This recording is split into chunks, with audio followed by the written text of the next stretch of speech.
Imagine arriving in a strange, humid wilderness after months at sea.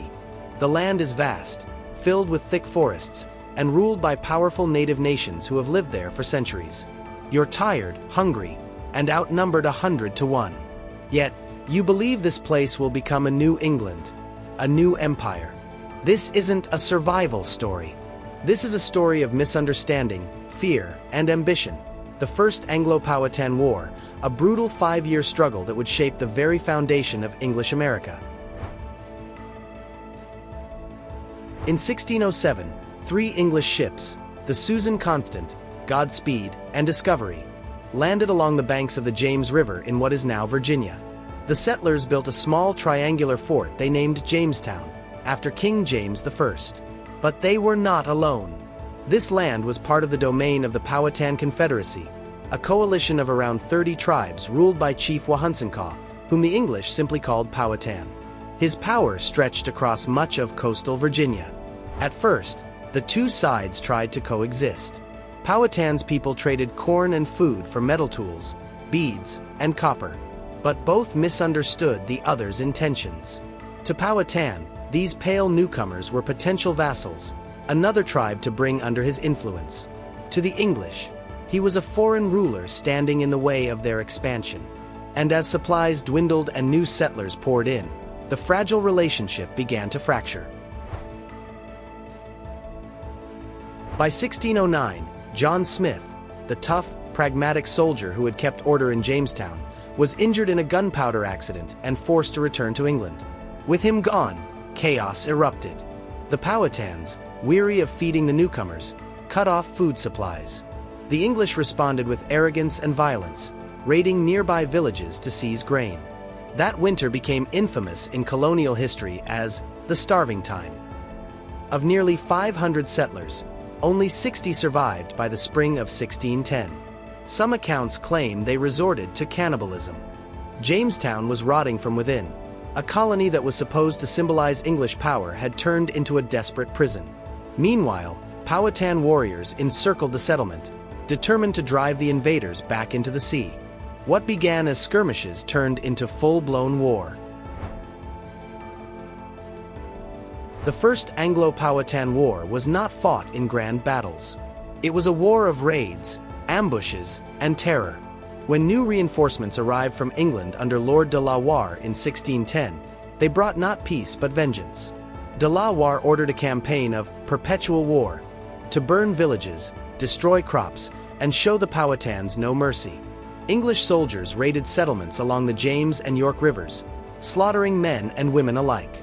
In one notorious episode, they burned the village of Paspahegh and executed the queen and her children. But the Powhatans were equally ruthless. They struck back in lightning-fast raids, ambushing patrols, killing settlers, and retreating into the forests they knew intimately. It was a brutal cycle of revenge. Muskets against arrows, armor against the wilderness. Yet, beneath the bloodshed, both sides were still trying to survive. The Powhatans were fighting for their homeland. The English were fighting for their lives. Then, in 1613, a twist of fate changed everything. An English sea captain named Samuel Argall captured Pocahontas, the daughter of Chief Powhatan, by luring her aboard his ship under false pretenses. She was taken hostage and held for ransom. But instead of revenge, came transformation. During her captivity, Pocahontas was treated with a mix of diplomacy and coercion. She was introduced to Christianity, baptized as Rebecca, and learned English customs. While in captivity, she met John Rolfe, a pious tobacco planter who saw in her not only faith and grace, but a chance for reconciliation. In 1614, Pocahontas and Rolfe were married in Jamestown. The union was both personal and political, sealing what became known as the Peace of Pocahontas. For the first time in years, the guns fell silent. Trade resumed, crops grew, and for a brief moment, it seemed that coexistence was possible. The marriage of Pocahontas and John Rolfe symbolized a hopeful future.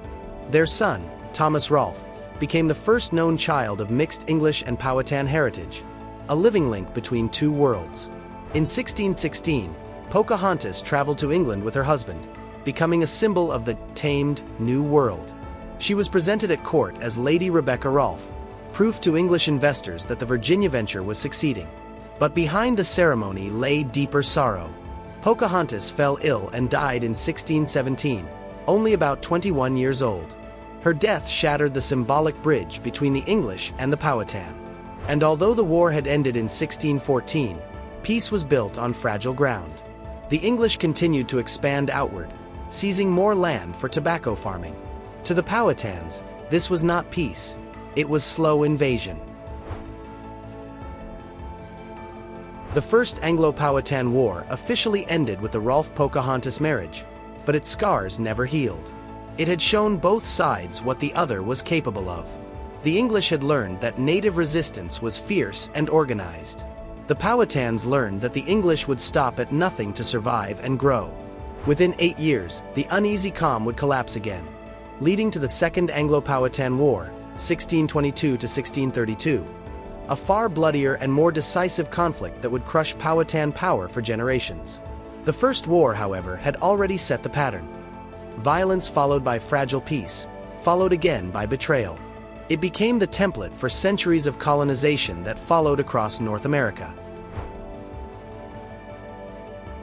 At its heart, the First Anglo-Powhatan War was not just about land or food, it was about worldviews. To the English, ownership meant fencing land, planting crops, and claiming it by royal charter. To the Powhatans, land was communal, a sacred space for hunting, growing, and living in balance with nature. Neither side could truly understand the other's way of life. And in that misunderstanding lay the seeds of conflict that would echo for centuries. What began as a local clash in Virginia was, in truth, the first chapter in the vast and tragic saga of Native American and European relations in North America. By 1614, both sides were exhausted. The English colony had survived, but just barely. The Powhatan Confederacy remained powerful, but wary. Peace, fragile and fleeting, came not from victory, but from love. Pocahontas' marriage became the symbol of reconciliation, but it also masked the deeper reality. The balance of power had shifted forever. The English were there to stay. History remembers Jamestown as the birthplace of English America. But the truth is, it was born out of hunger, fear, and war. If you found this story fascinating, hit that like button, subscribe, and ring the bell so you don't miss our next deep dive into the forgotten battles that shaped history. And tell us in the comments, do you think peace between the English and the Powhatans could ever have truly lasted? Because sometimes, the First War isn't fought with armies. It's fought with ideas, survival, and the will to endure.